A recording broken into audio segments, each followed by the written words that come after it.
Hello friends, welcome back to my YouTube channel. നമ്മൾ ഇന്ന് സംസാരിക്കാൻ പോകുന്നത് മെൻസ്ട്രൽ കപ്പിനെ കുറിച്ചാണ്. ഫസ്റ്റ് എക്സ്പീരിയൻസും ഞങ്ങൾക്ക് ഒരു 1.5 ഇയർ ആയിട്ട് യൂസ് ചെയ്യുന്ന എക്സ്പീരിയൻസാണ് ഞാൻ ഷെയർ ചെയ്യാൻ പോകുന്നത്. ഞാൻ ഉപയോഗിക്കുന്ന മെൻസ്ട്രൽ കപ്പ് ഇതാണ്. സെമി സേഫിന്റെ ഒരു മെൻസ്ട്രൽ കപ്പാണ്. 500 സംതിങ് ആണ് ഇതിന് ആ സമയത്ത് വാങ്ങിക്കുമ്പോൾ റേറ്റ് ആണ്. ഇതിന്റെ കൂടെ നമുക്ക് കിട്ടാം ഒരു സ്റ്റെറിലൈസർ, ഒരു ബോക്സ്. ഈ സ്റ്റെറിലൈസർ നമുക്ക് ട്രാവൽ ഫ്രണ്ട്ലി ആണ്. അത്യാവശ്യം പ്രൊമോട്ട് ചെയ്യുന്നതല്ല, പക്ഷേ ഫോർ മീ എനിക്കത് കംഫർട്ടബിൾ ആയിരിക്കും. യൂസ് ചെയ്യാൻ കുറേ ആളുകൾക്ക് ഇഷ്ടമാണ്, അല്ലെങ്കിൽ അതിലേക്ക് സ്വിച്ച് ചെയ്യാൻ പക്ഷേ പേടിയായിരിക്കും. ഒന്നാമത് കുറേ മിത്തുകൾ ഇതിൻ്റെ ബാക്കിൽ ഇത് കുടുങ്ങി പോകും. 100-ൽ 0.5% ആളുകൾക്ക് മാത്രം സംഭവിക്കാറുള്ളൂ. പേടിക്കാതെ നിങ്ങൾക്ക് ഇതിലേക്ക് സ്വിച്ച് ചെയ്യാൻ, കാരണം എനിക്ക് നല്ല പേടിയാണ്. പക്ഷേ ഞാൻ ഇപ്പോൾ സ്വിച്ച് ചെയ്ത് ഇതിലിപ്പോൾ ഒരു 1.5 ഇയർ ആയിട്ട് ഞാൻ ഇതന്നെയാണ് യൂസ് ചെയ്യുന്നത്. ഇത് യൂസ് ചെയ്യുമ്പോൾ അത് ശ്രദ്ധിക്കുക, ചുമ്മാ അങ്ങോട്ട് ഇൻസേർട്ട് ചെയ്യുക, അല്ലെങ്കിൽ ഇതിനെപ്പറ്റി ആളുകൾക്ക് സംസാരിക്കാൻ വേണ്ടിയുള്ള ആളുകൾ പേടിച്ചിട്ട് എങ്ങനെയെങ്കിലുമൊക്കെ ചെയ്യുമ്പോഴും, അല്ലെങ്കിൽ പ്രോപ്പറായിട്ട് ഇൻസേർട്ട് ചെയ്യാത്ത സമയത്താണ് ആളുകൾക്ക് പ്രശ്നങ്ങളൊക്കെ വരുന്നത്. അല്ലെങ്കിൽ നല്ല രീതിയിൽ ഇത് പുറത്തേക്ക് എടുക്കാൻ പറ്റി റിമൂവ് ചെയ്യാൻ അറിയാത്ത ആളുകൾക്കൊക്കെയാണ് പ്രശ്നങ്ങൾ വരുന്നത്. ഇവരാണ് ഈ റൂമേഴ്സ് പരത്തുന്ന ആൾക്കാർ. നമുക്കിത് 3 ഫോൾഡാണ് വരുന്നത്. എങ്ങനെയൊക്കെ ഫോൾഡ് ചെയ്യുക വെച്ചാൽ, ഒന്ന് സി ഫോൾഡ്, പിന്നുള്ളത് പഞ്ച് ഡൗൺ, ഇത് പഞ്ച് ഡൗൺ. നെക്സ്റ്റ് വരുന്നത് ഒരു 7 ഫോൾഡാണ്. എനിക്ക് ഏറ്റവും കൂടുതൽ കംഫർട്ടബിൾ എന്ന് പറഞ്ഞു കഴിഞ്ഞാൽ സി ഫോൾഡാണ്. ഞാൻ അങ്ങനെയാണ് ഇൻസേർട്ട് ചെയ്യാറുള്ളത്. പിന്നെ ഇതുപോലെ തന്നെ ഇൻസേർട്ട് ചെയ്യുന്നത് പോലെ തന്നെ ഇത് റിമൂവ് ചെയ്യുമ്പോൾ ശ്രദ്ധിക്കുന്നത്, ഇത് നമ്മളെ വജനിൽ ഇങ്ങനെയാണ് ഇപ്പം ഉണ്ടാവും. അപ്പോൾ ഇതിങ്ങനെ നിൽക്കുന്ന നമ്മൾ കുറേ ആളുകൾ ഇത് പിടിച്ചിങ്ങനെ വലിക്കും. ഇതിങ്ങനെ പിടിച്ച് വലിക്കുന്ന സമയത്ത് ഇതൊരിക്കലും ഇത് പുറത്തേക്ക് വരില്ല.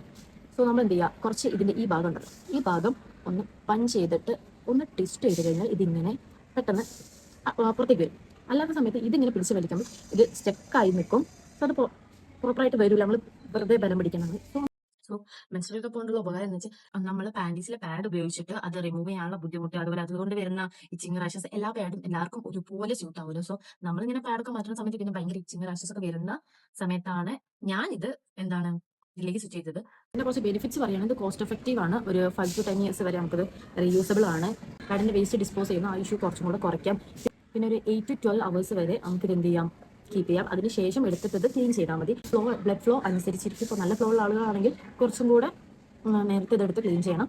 കുറച്ച് ഫ്ലോ ആണുള്ളതെന്നുണ്ടെങ്കിൽ നമുക്ക് 8 to 12 hours വരെ ഇത് വെച്ചിട്ട് പിന്നെ ക്ലീൻ ചെയ്താൽ മതി. മെഡിക്കൽ ഗ്രേഡ് സിലിക്കൺസ് ആയതുകൊണ്ട് നമുക്ക് ഇച്ചിങ് റാഷൻസ് അങ്ങനത്തെ ഒന്നും ഉണ്ടാവില്ല.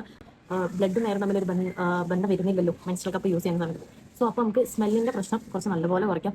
പാഡ് വെക്കുന്ന സമയത്ത് ഞാൻ ഹോസ്റ്റലൊക്കെ നിൽക്കുന്ന സമയത്ത് ഒരാൾക്ക് പീരീഡ്സ് ആയി കഴിഞ്ഞാൽ ഈ ബ്ലഡ് പാഡിലാവുന്ന സമയത്ത് നമുക്ക് മനസ്സിലാവും, ആരോ ഒരാൾക്ക് പീരീഡ്സ് ആയിട്ട് മനസ്സിലാവും. കാരണം ഈ ബ്ലഡ് മണക്കും, ബ്ലഡും പാഡും നമ്മളൊരു സ്മെല്ല് വരും. നമുക്ക് മെൻസ്ട്രൽ കപ്പ് ഉപയോഗിക്കുന്ന സമയത്ത് നമുക്ക് ആ സ്മെല്ല് ഭയങ്കര കുറവായിരിക്കും. ഈ സ്മെല്ലുള്ളതായിട്ട് തോന്നിയിട്ടുണ്ട്. അല്ലെങ്കിൽ കംഫർട്ടബിൾ ആവണമെങ്കിൽ നമ്മൾ ഏറ്റവും ആദ്യം ചെയ്യുന്നത് പ്രോപ്പറായിട്ട് ഇത് ഇൻസേർട്ട് ചെയ്യുക, പ്രോപ്പറായിട്ട് ഇത് റിമൂവ് ചെയ്യുക. അങ്ങനെയുള്ള ആളുകൾക്ക് മാത്രമേ ഇത് വലിയ കംഫർട്ടബിൾ നല്ല ഓപ്ഷനായിട്ട് തോന്നും. അതർവൈസ് ബാക്കിയുള്ളവർക്ക് ഇതൊരു ബുദ്ധിമുട്ടായിട്ടും ഒക്കെയാണ് തോന്നുന്നത്. പിന്നെ നമുക്ക് പിന്നുള്ളൊരു ഗുണം എന്താ വെച്ചാൽ, നമ്മൾ പാഡ് ഉപയോഗിക്കുന്ന സമയത്ത് നമുക്ക് സ്വിം ചെയ്യാനോ വെള്ളത്തിൽ കളിക്കാനോ സാധനങ്ങളൊന്നും പറ്റില്ല. പക്ഷേ നമുക്ക് മെൻസ്ട്രൽ കപ്പാണെന്നുണ്ടെങ്കിൽ നമുക്ക് വെള്ളത്തിൽ കളിക്കാനും ഒക്കെ പറ്റും. പിന്നെ ആരും പറയാത്തൊരു കാര്യമാണ്, ഇത് ഇൻസേർട്ട് ചെയ്യുന്നത് എങ്ങനെയാണ് പറയും, പക്ഷേ ഇത് എങ്ങനെയാണ് ഇത് ഇൻസേർട്ട് ചെയ്യാന്ന് പറയും.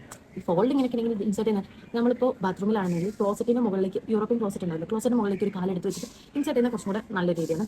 അല്ലെങ്കിൽ നമ്മൾ ഇന്ത്യൻ ക്ലോസറ്റിൽ ഇരിക്കുന്ന പോലെ ഇരുന്നിട്ട് ഇൻസേർട്ട് ചെയ്യുന്ന ആളുകളുണ്ട്. അതും കുറച്ചും കൂടെ നല്ലതാണ്. എല്ലാത്തിനും ഒരു പോസിറ്റീവ് നെഗറ്റീവ് ഉണ്ട്. അതുപോലെ ഒരു നെഗറ്റീവാണ്, നമ്മളിപ്പോൾ ട്രാവൽ ചെയ്യുന്ന സമയത്ത് സ്റ്റെറിലൈസ് ചെയ്യാൻ കുറച്ച് ബുദ്ധിമുട്ടാണ്.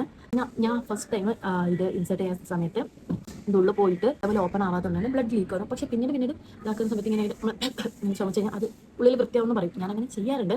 അതെനിക്ക് കുറച്ചും കൂടെ ഹെൽപ്ഫുൾ ആണ്. ഫസ്റ്റ് സമയത്ത് ഞാൻ വെച്ചപ്പോൾ ഒരു കുറച്ച് ലീക്ക് ഉണ്ടായിരുന്നു, പക്ഷേ പിന്നീട് ഓക്കെ ആയി. ഇത്രേ വീടുള്ളൂ. അല്ലെങ്കിൽ ഹെൽപ്ഫുൾ ആവുകയാണെങ്കിൽ ലൈക്ക്, ഷെയർ, സബ്സ്ക്രൈബ്. ബൈ.